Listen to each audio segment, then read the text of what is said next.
Hi everyone. Today I am painting this beautiful little transparent flower. This is a really fun technique that I'm going to show you, and I'm going to be using a couple different brushes because I'll be starting with an outline of each petal. I'm going to use my 6 Princeton Velvet Touch Long Round.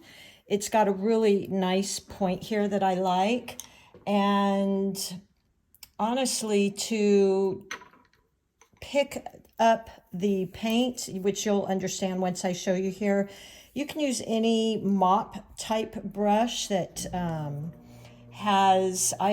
just using this. This brush is so old it doesn't even have a name on it anymore, but I can certainly link a mop brush for you, basically just to pick up the water. So any brushes you have, this is a Princeton 16, that would also work quite well because we're going to be laying down a lot of water and then we'll be picking it up to create this kind of transparency.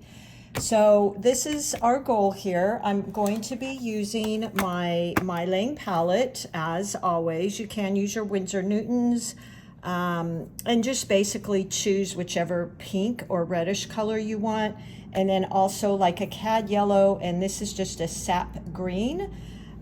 Same within the MeiLang palette. I'm going to be using their, probably in here, like I said, it really doesn't matter whatever pink you want, but I think I'll probably use this ruby red. I really liked this rich dark color, and it goes really well with the cad yellows. So again, in Winsor Newton, that might be a Quin Magenta and a cad yellow, and then this sap green. Okay. I'm also today using my Artisto pads, as you know, are my absolute favorite. I share with you all the time. Such a great paper, has a really nice feel and quality for the student. I paint on these all the time, and I'm a little particular about my paper because I like it to have a nice texture. I also like it because it's on a ring binder, so I have tons and tons of these Artisto pads, and I date them. It keeps them all together. If you did want to gift them, it is perforated. So, all right, let's get started. I went ahead, I've got my 2 containers of water, one to wash, one to rinse, and I have got my palette here, and I think we're ready to go.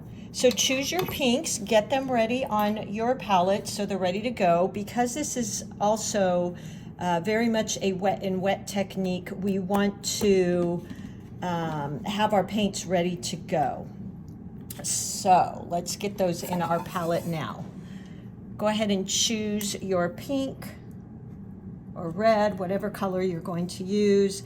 And I'm making this quite thick in here for outlining these petals. So I'm gonna say the ratio is probably like melted ice cream. I use that description for it. So it's still movable, but it's quite a bit thicker. So probably 85% paint, maybe 15% water.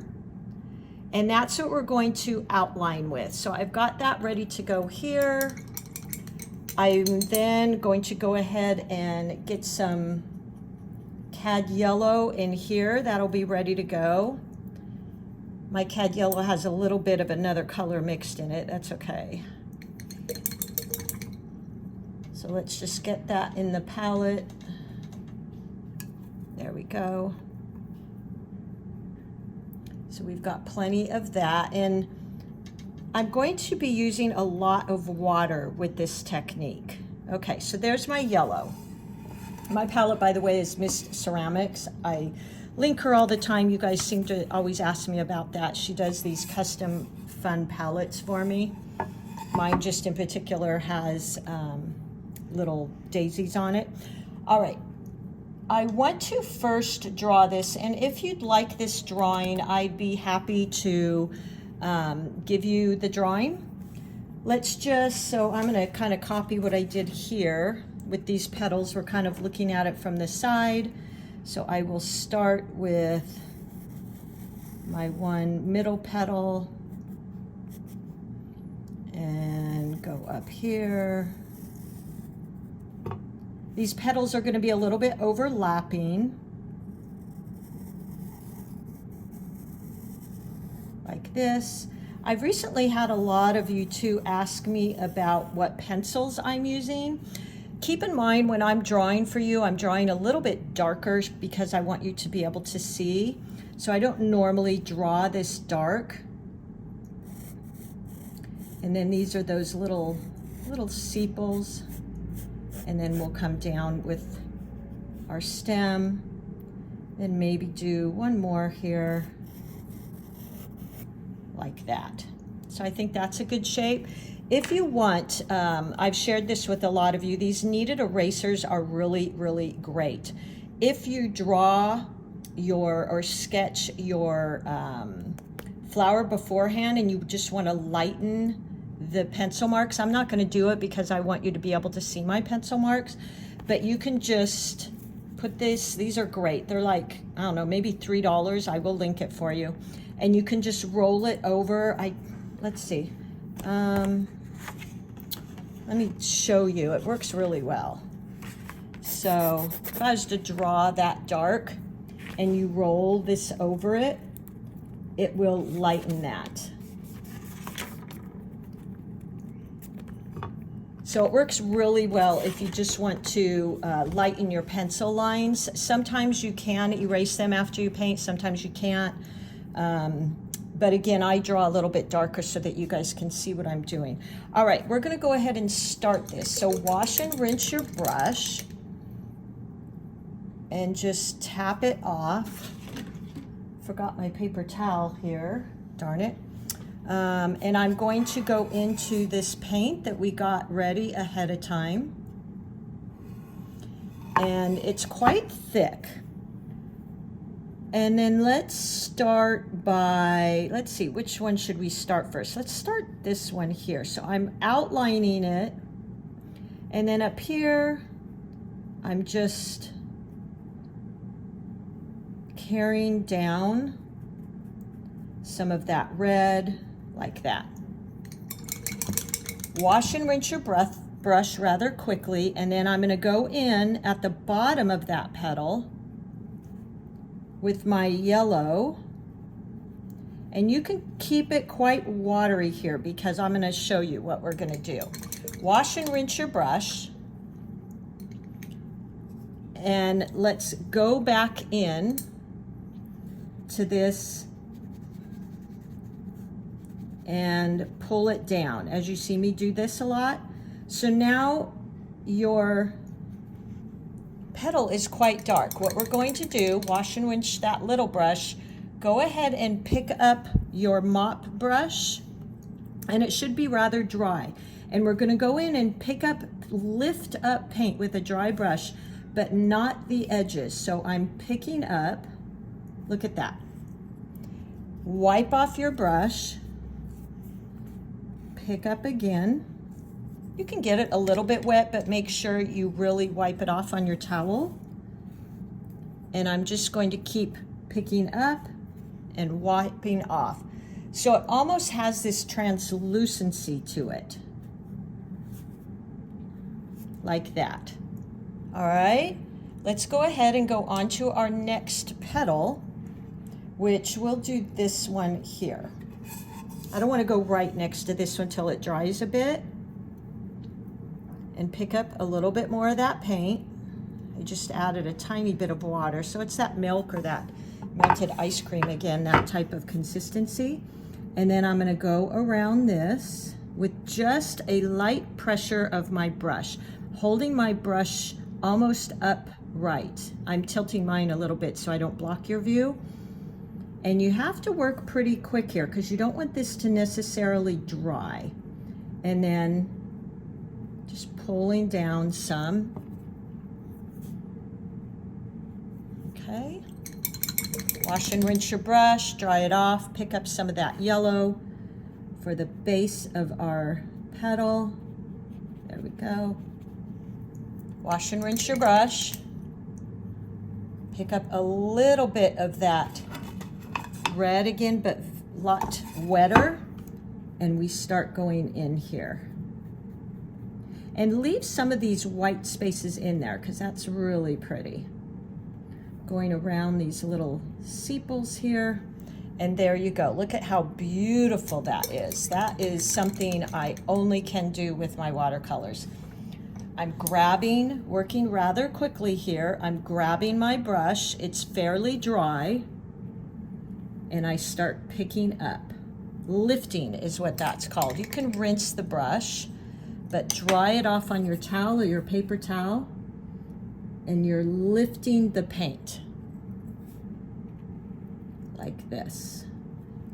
Okay, so it gives you this beautiful transparent look. Sometimes I'll leave some of those lines because I think it kind of looks like veins. So look how beautiful and easy that was. Now I know I went kind of quickly because we are working with wet and wet for the most part, and we want when you work wet and wet, you kind of have to work quickly. Let's go ahead and follow this.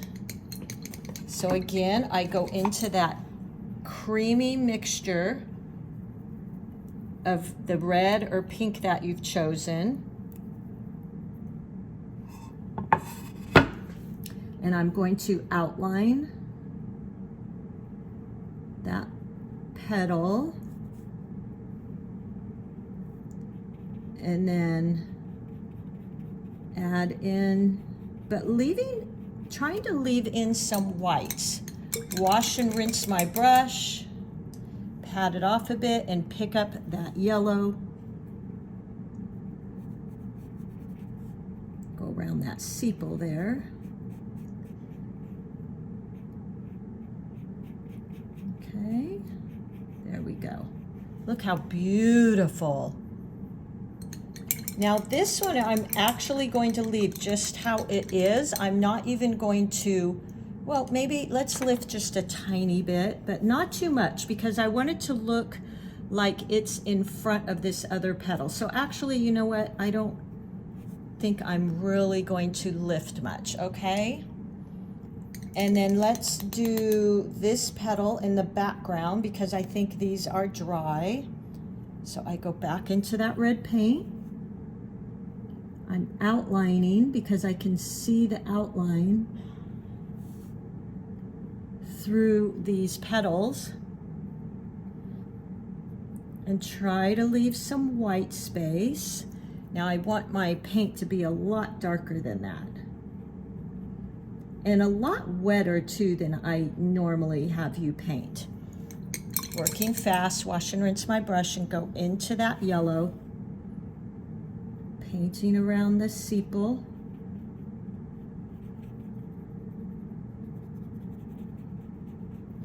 And then wash and rinse my brush. Just adding in water, kind of blending all of this. Look how beautiful. I don't want to use my brush too much in there. And then let's just pick up a little bit because I want to be able to see some of the other petals in the background. So I lift a little and then dry my brush off. Lift, dry off on a paper towel, lift like this. Look how gorgeous that is. Again, this is a technique I've only been able to get with my watercolors. So beautiful. And you're avoiding the very, very outline edges because we want these to stay kind of outlined, all right? I might even go into those a little bit more. Like that. All right, let's do our last petal over here. Outlining. Very, very light pressure on your brush.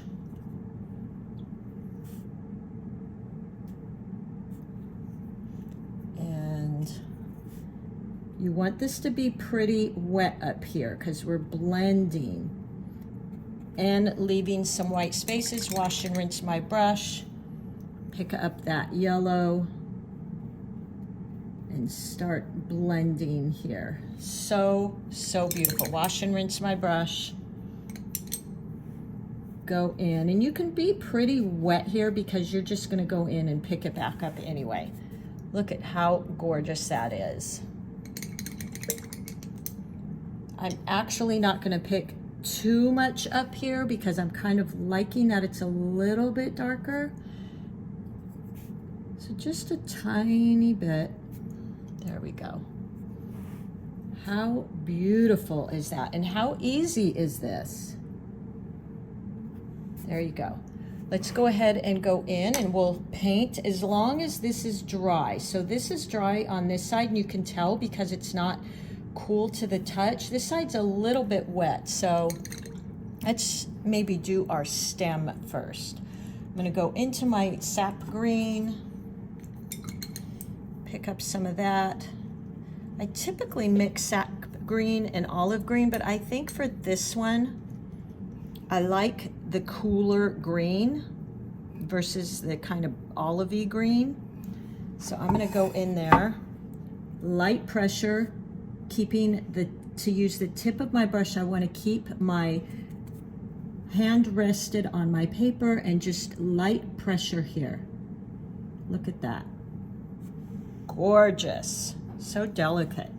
And then go in and start creating these little sepals.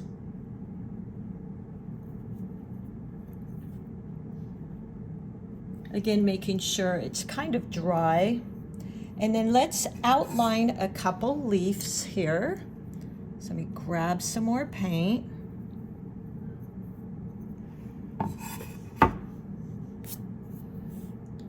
Point, press, like that. Point, press. And we want this to be quite wet because we're coming in with water and going to mix that. So I'm picking up a little bit of yellow, just adding that yellow in like that. Look how beautiful. And now with a wet brush. There we go.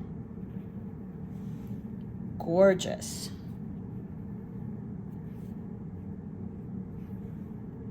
All right, now rinse that brush and set it down, and go ahead and pick up your mop brush.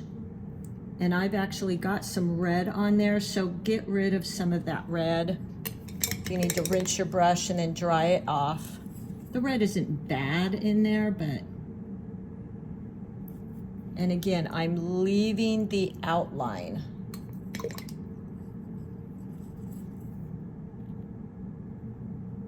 And just picking up the inside, and it gives it this beautiful translucent type of look.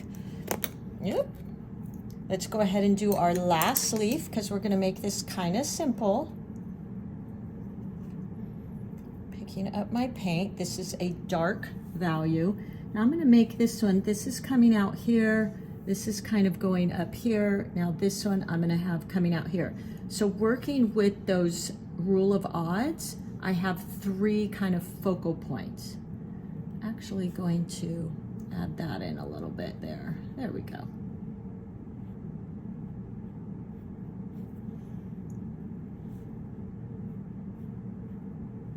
I didn't plan that right there, what I just did.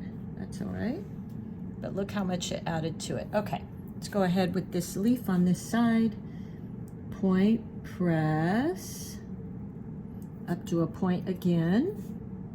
And I really want to darken this in because I want to get that fun blend. Let me grab a little bit more of that paint.